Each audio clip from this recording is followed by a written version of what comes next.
Hola amigos de 5 días, buenas noches. Hoy viernes, ya terminando la semana, continuamos con Carlos Esper, como les prometimos este pasado jueves, y vamos a continuar conversando sobre Venezuela, dado la importancia que tiene este conflicto entre estos dos presidentes, un presidente supuestamente saliente, Nicolás Maduro, pero que dice que él fue votado por los electores y que a él no lo saca nadie de ahí, y a este presidente encargado, que es Juan Guaidó, como explicamos en el programa anterior, que le correspondió por ausencia de López y por ausencia del segundo, que es Freddy Guevara, del partido que se supone que tenía que tener la presidencia en la Asamblea Nacional. En este programa con Carlos Esper quisiéramos hablar un poco de por qué estos dos bandos en el mundo de países que se unen para apoyar a Juan Guaidó y otros que se unen en apoyar a lo que es al presidente Nicolás Maduro. ¿Por qué hay estos grupos? En el mundo siempre han existido pues grupos que apoyan las izquierdas, las derechas, ¿verdad?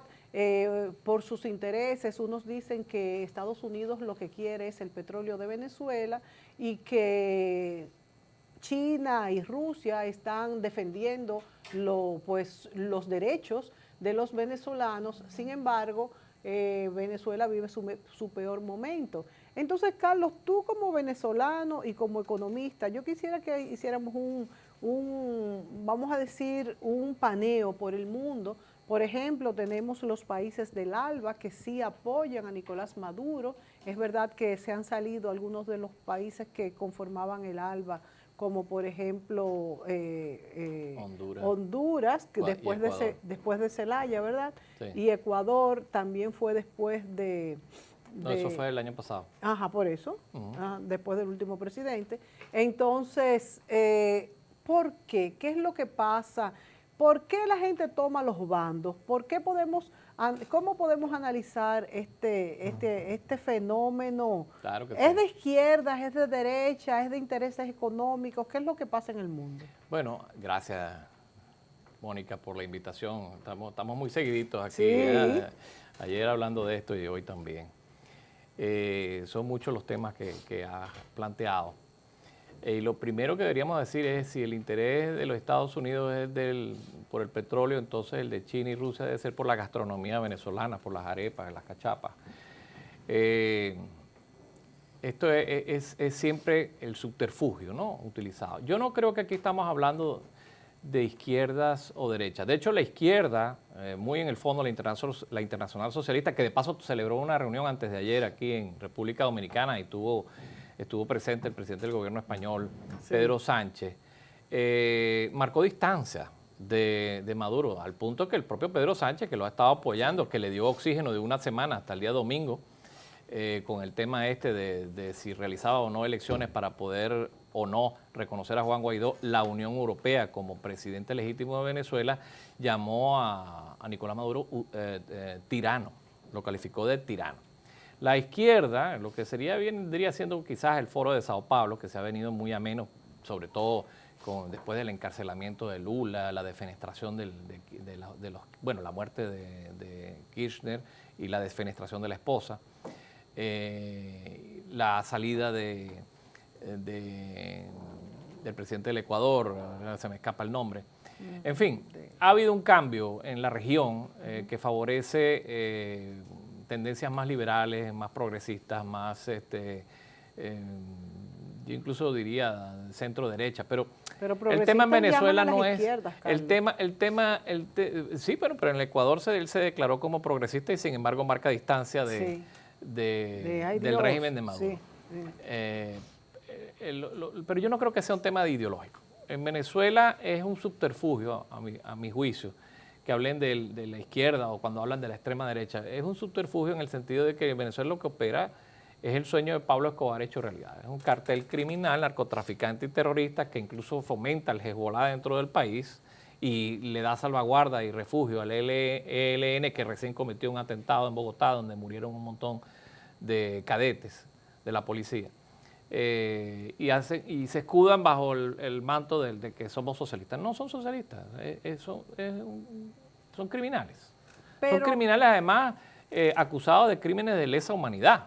Carlos, ¿hasta qué punto está probado que el gobierno actual de Nicolás Maduro o saliente tiene vínculos con el narcotráfico? Porque ellos dicen que todo esto también es invento de los americanos o de Colombia. Bueno, ahora con yo como para ejemplo un botón, como dicen por ahí, los hijos de crianza de Cilia Flores, la primera delincuente, bueno, la llaman la primera combatiente, bueno, la que debería ser la primera dama.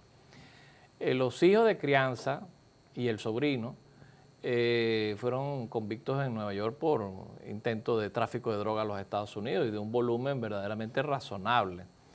Y además ellos mismos declararon de que eran recursos que ellos iban a emplear para la campaña de Cilia a representante en la Asamblea Nacional. O sea que los vínculos con el narcotráfico, además decían que la droga la iban a sacar por rampa 4, que es la rampa que utiliza exclusiva el presidente de la República. O sea, no nos caigamos aquí a cuentos, historias. Sabemos que el jefe del cartel de los Soles, que es Diosdado Cabello, es un líder del narcotráfico en Latinoamérica. Es un hombre que está de tú a tú con el Chapo Guzmán. Y todos ellos están aterrados de que los americanos terminen de entrar en Venezuela porque saben que les van a poner un mono naranja y les van a correr con la misma suerte de Noriega, y por eso están con estas medidas tan estrafalarias como la de empezar a reclutar niñitos, ¿no?, para usarlos de escudos humanos en caso de que llegue a haber una invasión, que no va a ser una invasión de marines. En todo caso, si llega a haber algún tipo de intervención militar, creo que va a ser multilateral, multinacional, acompañada por Brasil, por Colombia y por otros países demócratas de la región que están sufriendo. ¿Tú crees que se tenga que llegar a ese extremo? Yo creo que sí. Yo lo he dicho de toda la vida, de que yo lo que veo, la única forma de salir de esa peste, de aniquilar, cercenar ese tumor que ya ha hecho metástasis, es con el uso de la fuerza. No, y bueno, afortunadamente, retomando lo que es WhatsApp Finanza, ¿verdad?, el tema económico, la otra fórmula es lo que ha venido haciendo el mundo, que es cortándole las fuentes de financiación. Claro, ellos tienen la venta de droga, que es un oxígeno para ellos, pero nunca en la vida va a ser igual a lo que es los recursos por venta de petróleo o por el canje de oro.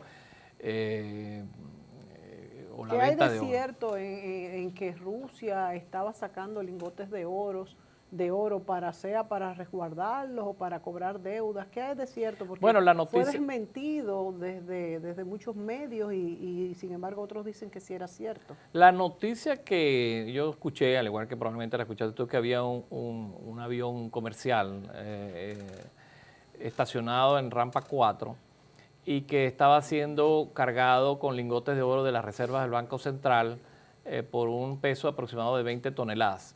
Si tú multiplicas 20 toneladas por el precio actual del oro, estaríamos hablando de unos $1.000 millones. Y para mí es demasiada coincidencia, uno, que hayan tratado de mover $1.200 millones desde el Reino Unido y que el Reino Unido les haya dicho que no iban a mover ese oro. Y dos, que Rusia les haya recordado la deuda, el pago de deuda. ¿Tú crees que hay algún vínculo, esta recordación del pago de deuda, con algún arreglo para que con Estados Unidos, de ponerse de acuerdo con que Nicolás Maduro salga? ¿Tú crees que pudieran llegar los rusos a esto? Yo creo, estamos hablando ya de las grandes ligas, estamos hablando de decisiones a muy alto nivel y yo no creo que ni Rusia ni China se la van a jugar por Maduro. Entonces, deben haber conversaciones en donde ya deben tener absolutamente claro. De hecho, hoy hubo declaraciones en la prensa rusa, donde la prensa rusa está diciendo que Vladimir Putin no puede hacer ya más nada por Maduro. Es la prensa rusa. Así que... Bueno, vámonos a la pausa, Carlos, y vamos a seguir analizando este conflicto que se presenta en Venezuela. Y también vamos a hablar un poco de los venezolanos. Tú como representante de los venezolanos en el exterior, ¿qué opinan? ¿Los venezolanos que han salido pensarán regresar después que caiga, si es que cae, el régimen de Maduro? ¿Qué va a pasar con estas personas que están fuera, que muchos han salido hace muy poco tiempo y todavía incluso andan dando tumbos sin tener un trabajo estable y sin tener su vida resuelta? Vámonos a la pausa y volvemos.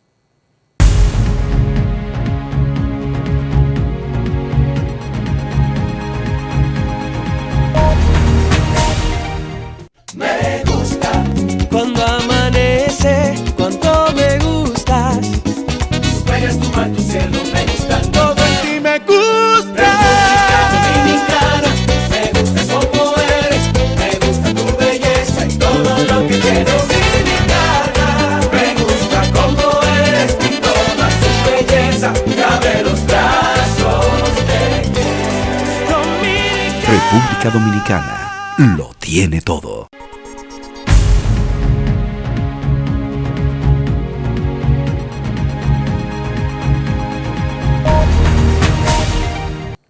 Bueno, continuamos hablando con la situación económica, en este caso de Venezuela. ¿Cuál es la situación, Carlos? ¿Qué le debe a China? ¿Qué le debe a Rusia? Tengo entendido que la mayoría de los contratos que hace Venezuela a futuro se los da a China y a Rusia, a Cuba, a los países del ALBA. Entonces, ¿cómo se paga esto? ¿Se paga de inmediato? ¿Se abona la deuda? ¿Los países de Petrocaribe le están pagando? Ahora con esta confiscación de los activos de PDVSA en los Estados Unidos, o sea, de Citgo, ¿cómo se va a mantener mientras tanto el gobierno de Venezuela? ¿Cuáles son las entradas del gobierno en este momento? No, las entradas ahora son extremadamente limitadas, porque la deuda con Rusia debe estar en aproximadamente unos 40.000 millones de dólares y la de los chinos debe ser de otros 60.000 millones de dólares.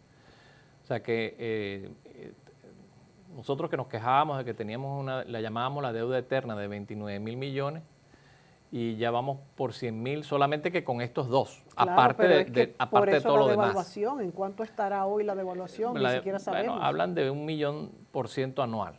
La inflación que obviamente impacta claro, en la devaluación. ¿Qué han hecho ellos?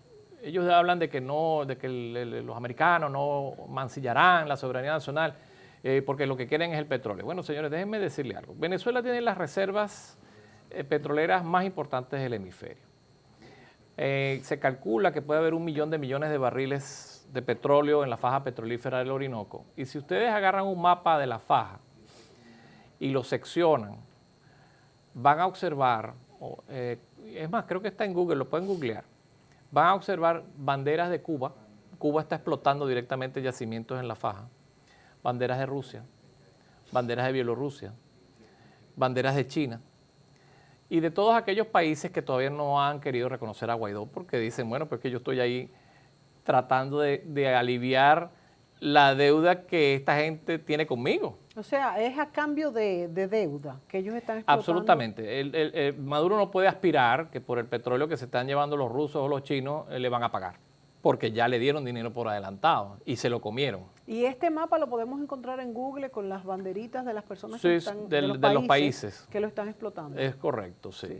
O sea que sí hay un gran interés de... Incluso España, hay una banderita de España también. Wow, que tampoco ha aceptado la Recordemos que ayer el Parlamento Europeo Guaidó. Aprobó con el 70% de los votos reconocer a Juan Guaidó como presidente. Pero eso no quiere decir que lo vaya a aceptar la Comunidad Europea todavía.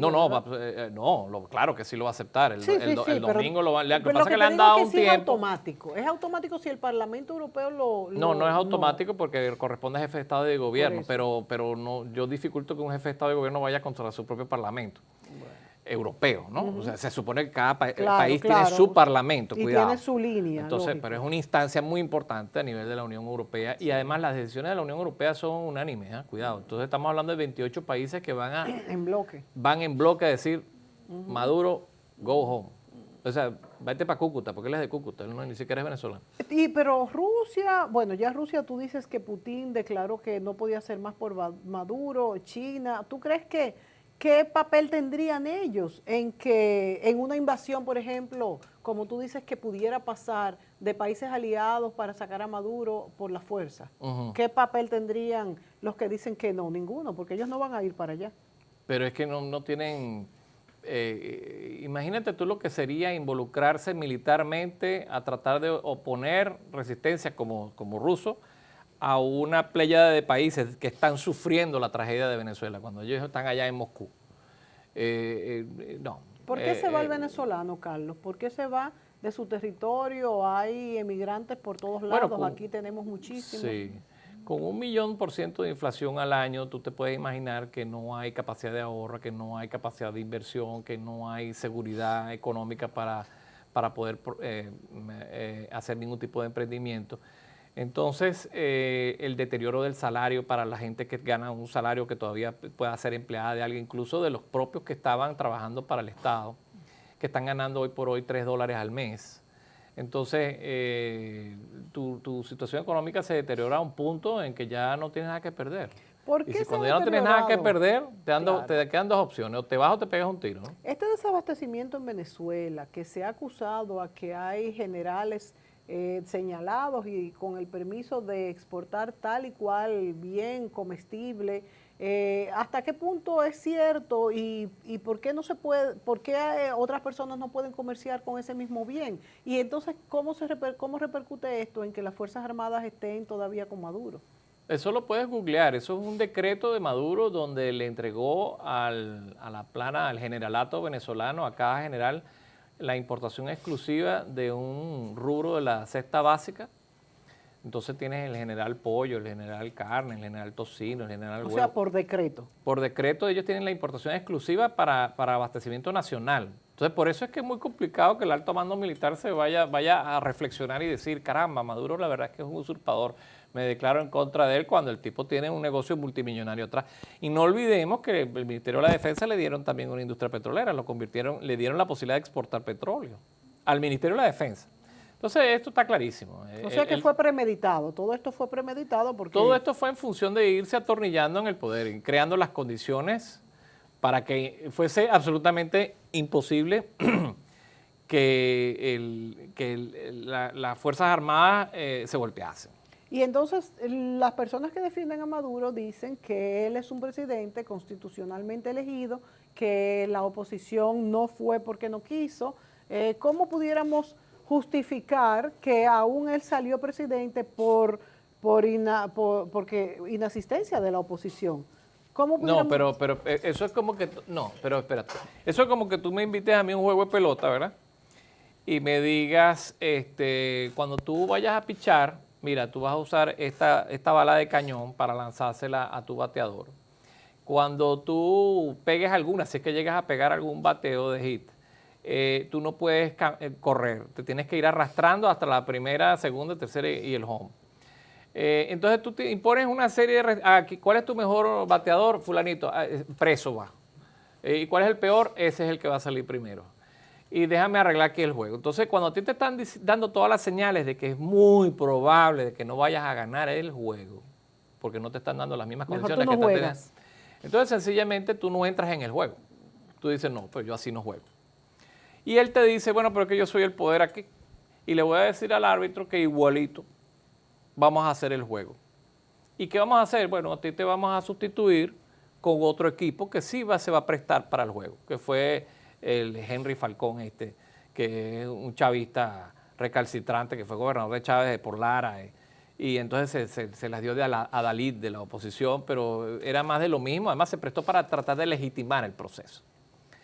Fíjate que no ha aparecido, ni siquiera ha asomado la cabeza, ¿no? El personajillo. Entonces, en esas condiciones es imposible, y sencillamente la oposición dijo no juego, y hubo una abstención del 80%. Entonces, Carlos, ¿qué podemos...? Es una manera de votar. Claro, es una manera de votar. Inclusive, o sea, siempre se sabe que cuando hay una abstención tan grande es porque no es legítimo la votación. Pero, ¿qué hacer entonces a los países latinoamericanos que nos puede servir esto de ejemplo? ¿Qué hacer cuando hay una situación parecida? La oposición retirarse, como se retiró en este caso, aún porque se viera imposibilitado de que su voluntad fuera respetada. ¿Es una solución? Nos vamos a la pausa y volvemos.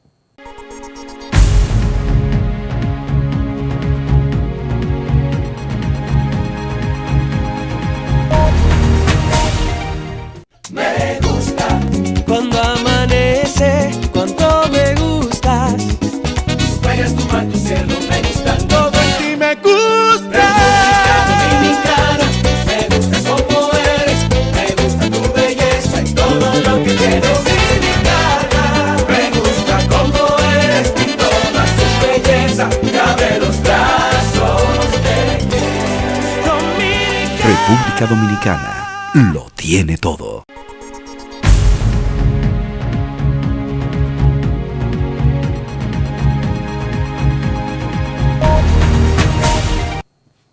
Hablamos sobre Venezuela y le preguntaba a Carlos Esper en el segmento anterior qué hacer, cómo nos puede servir de ejemplo este caso de Venezuela, porque los que apoyan a Nicolás Maduro dicen que la culpable de todo ese problema que pasó en las elecciones y de que hubo tanta abstención es que los partidos se retiraron y la oposición no participó. ¿Hasta qué punto debemos, cuando pasan estas cosas, abstenernos de participar? Y tú dirás, bueno, pero es que como quiera iba a ser lo mismo. Bueno, entonces, ¿qué moraleja podemos sacar de esto? El tema de Venezuela es un tema inédito y hay que aprender mucho de él. Hay dos palabras claves aquí, legitimidad y reconocimiento. Si tú te retiras del juego y hay un 80% de abstención, las posibilidades de que no haya ni legitimidad ni reconocimiento en los resultados electorales son muy altas. Y recuerda qué fue lo que ocurrió. El mundo consideró que esas elecciones no eran válidas. Y hoy por hoy el principal argumento que se dio a conocer por el mundo democrático, libre, fue que esas elecciones fueron fraudulentas y no se reconocía el origen, pues el derecho de origen de la presidencia de Maduro.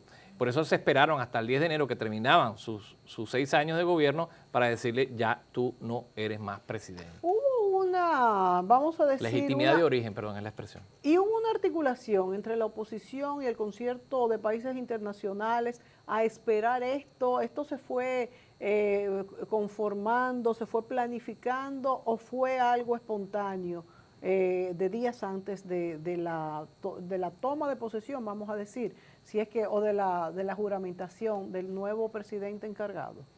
No, eso el que era presidente de la Asamblea Nacional Legítima antes que Guaidó asumiera, él fue uno justamente de los que marcó la pauta diciendo que Maduro era presidente hasta el 10 de enero.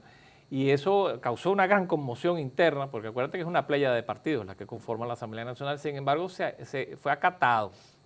Fue acatado lo que el presidente de la Asamblea en ese momento indicó que tenía que ser el tiempo de espera. O sea, no, es algo que viene... ¿Cuándo lo dijo él? Yo, si no mal no recuerdo, esto fue como en julio o en agosto del año pasado, Sí. que causó malestar, pero lo dijo en plena asamblea, lo dijo, no, hasta el 10 de enero Maduro sigue siendo o seguirá siendo presidente legítimo. Y esto fue tomando cuerpo. Bueno, llegamos al 10 de enero y ahora es un ilegítimo. No lo dice ahora ese presidente de la asamblea, sino lo dice el planeta. ¿Qué en estos 2 o 3 minutos que nos faltan, Carlos, qué tú crees que harán los venezolanos en el exterior? ¿Tú crees que volverán a Venezuela? El ambiente en Venezuela está muy deteriorado, es un país que va a tomar mucho tiempo, lo que es su reorganización, restablecer la producción. ¿Qué tú crees que pasará con los que están afuera? Esta tragedia tiene 20 años. Hay gente que todavía está tratando de marcar una distancia de lo que fue el gobierno de Chávez. El gobierno de Chávez fue el que sembró, el que hizo todo, articuló todo este modelo, que hoy es pesadilla. Todo instruido desde La Habana, Cuba, absolutamente, porque lo que se trataba, o lo que siempre se intentó fue de que todo el mundo fuese igualitariamente pobre, ¿no?, de solemnidad en el país. Así que esos 20 años de sufrimiento no va a ser fácil recuperar Venezuela, pero lo que sí te puedo decir es que la égida, o sea, el éxodo que ha habido más reciente del año, que estamos hablando de 5.000 personas diarias que han ido saliendo del país, ese éxodo que es reciente, de un par de años atrás, ese está ávido del regresar. Sí. Aquellos que nos fuimos mucho antes porque lo vimos venir, sencillamente ya estamos un poco más